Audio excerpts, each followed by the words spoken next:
Hutang RM32 bilion 1 MDB, Surat Najib jawab Anwar.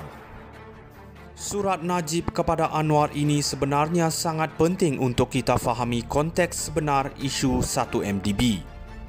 Najib dah berkali-kali menjelaskan bahawa hutang 1 MDB bukanlah beban yang rakyat kena tanggung sepenuhnya seperti yang dicanangkan oleh Anwar. Sebenarnya projek-projek yang dibiayai 1 MDB seperti TRX dan Bandar Malaysia adalah aset strategi negara yang bernilai lebih besar daripada hutang 1 MDB itu sendiri. Malah pelaburan ini dijangka memberi pulangan besar kepada negara, sesuatu yang Anwar dan kerajaan PH cuba sorokkan daripada rakyat. Najib juga menegaskan bahawa perjanjian dengan IPIC untuk memulangkan dana yang didakwa hilang telah dibatalkan oleh kerajaan PH. Kenapa perjanjian yang sepatutnya memulangkan hampir 7 bilion US dollar kepada Malaysia dibatalkan? Ini persoalan besar yang Anwar masih belum jawab hingga hari ini. Apabila PH mengambil alih, bukan saja mereka gagal pulihkan ekonomi, mereka juga jarah Rizab Petronas sebanyak RM104 bilion yang dikumpul semasa Najib menjadi Perdana Menteri. Ini menunjukkan PH gagal bukan hanya dalam isu 1 MDB tetapi dalam menguruskan ekonomi negara secara keseluruhan. Sebagai Perdana Menteri sekarang, Anwar harus jawab kenapa tiada pelaburan dari UAE selepas pendedahan rakaman telefon Putra Mahkota oleh SPRM semasa era PH. Ini jelas menunjukkan hubungan diplomatik dengan Abu Dhabi telah rosak di bawah pentadbiran PH. 1 sen pun tak dipulangkan oleh IPIC dan pelaburan asing dari UAE lenyap.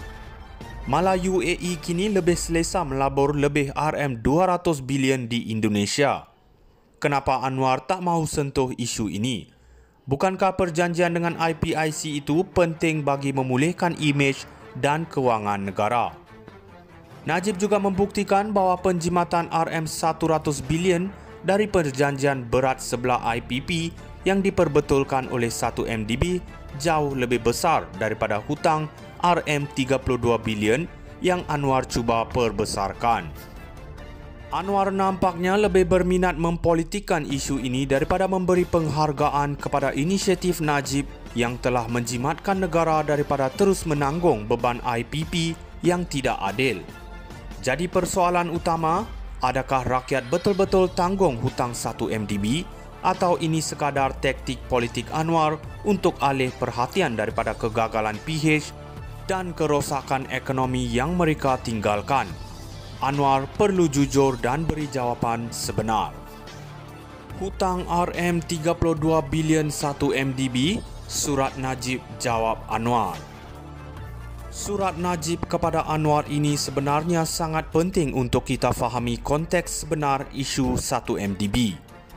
Najib dah berkali-kali menjelaskan bahawa hutang 1 MDB bukanlah beban yang rakyat kena tanggung sepenuhnya seperti yang dicanangkan oleh Anwar.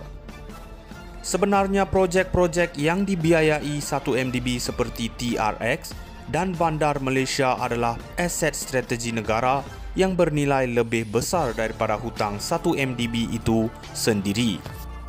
Malah pelaburan ini dijangka memberi pulangan besar kepada negara, sesuatu yang Anwar dan kerajaan PH cuba sorokkan daripada rakyat.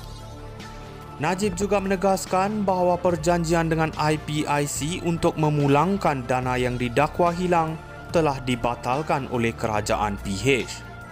Kenapa perjanjian yang sepatutnya memulangkan hampir 7 bilion US dollar kepada Malaysia dibatalkan?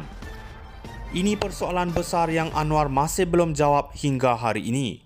Apabila PH mengambil alih, bukan saja mereka gagal pulihkan ekonomi, mereka juga jarah Rizab Petronas sebanyak RM104 bilion yang dikumpul semasa Najib menjadi Perdana Menteri.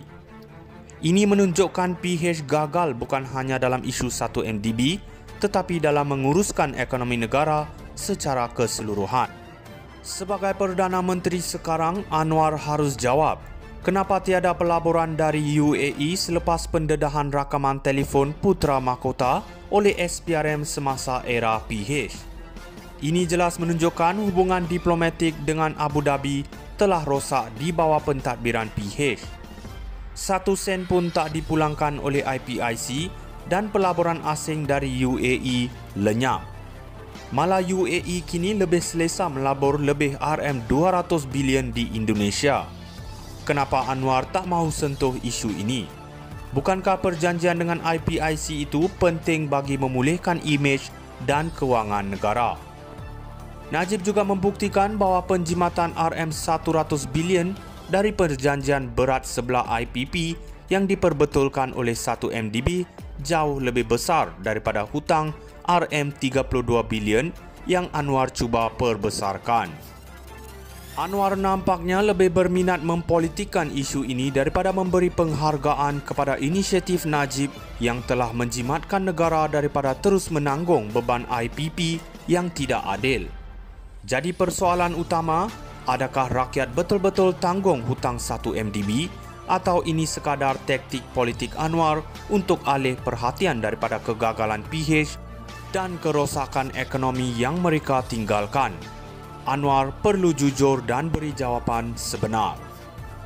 Hutang RM32 bilion 1MDB, surat Najib jawab Anwar. Surat Najib kepada Anwar ini sebenarnya sangat penting untuk kita fahami konteks sebenar isu 1MDB. Najib dah berkali-kali menjelaskan bahawa hutang 1MDB bukanlah beban yang rakyat kena tanggung sepenuhnya.